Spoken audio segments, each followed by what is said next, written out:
असंभव कुछ नहीं होता दोस्त, ये परिकल्पनाएं हैं खाली।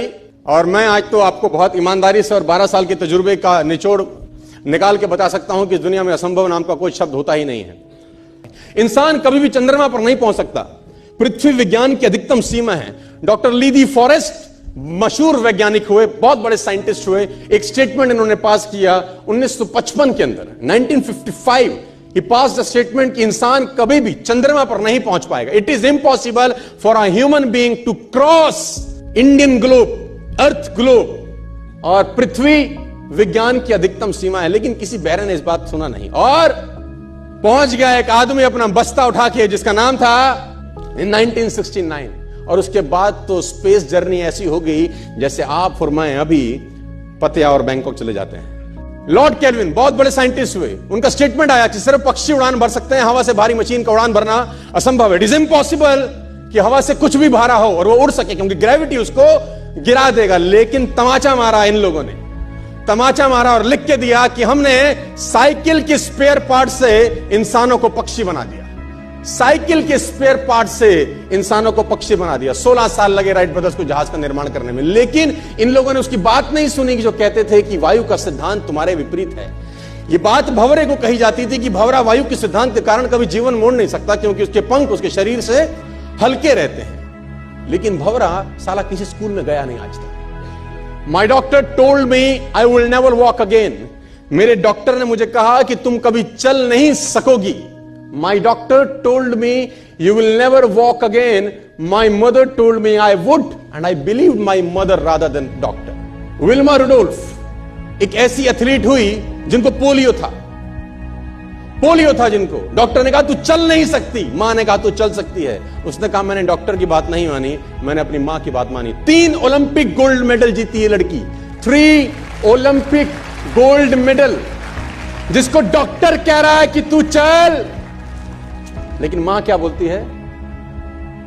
मैं आपको उदाहरण देना चाहूंगा सर। बहुत छोटे थे अल्बर्ट आइंस्टीन, दुनिया के महान वैज्ञानिक में से एक हुए, मंद बुद्धि कहा जाता था। 8 साल के थे, घर पहुंचे, मां को चिट्ठी दिया। When he was 8 years old, came to his home, given letter to his mother. मां को एक चिट्ठी दिया, मां ने वो चिट्ठी पढ़ा। 8 साल के थे और चिट्ठी में प्रिंसिपल का खत था, उसकी मां का नाम। प्रिंसिपल ने ये लिख के भेजा कि आपका बच्चा विलक्षण प्रतिभा का धनी है, ग्रेट पावर है इसके अंदर, क्योंकि बहुत बड़े साइंटिस्ट बने, बड़े हो। मंद बुद्धि बचपन में समझा जाता था।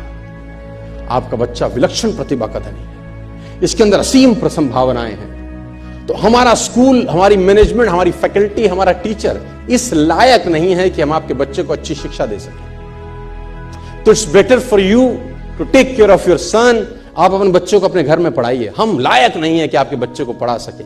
और उसकी मां ने पढ़ते पढ़ते आंखों में आंसू ले आई और उसने बच्चे को कहा कल से तू स्कूल नहीं जाएगा, मैं तेरी परवरिश घर पे करूंगी, क्योंकि तेरा टीचर तुझे इस लायक नहीं समझता। मतलब वो अपने आप को इस लायक नहीं समझते। बच्चा खुश हुआ, मोटिवेट हो गया और लग गया। उसकी मां का निधन हो गया। वो अल्बर्ट आइंस्टीन बहुत बड़े साइंटिस्ट हो गए।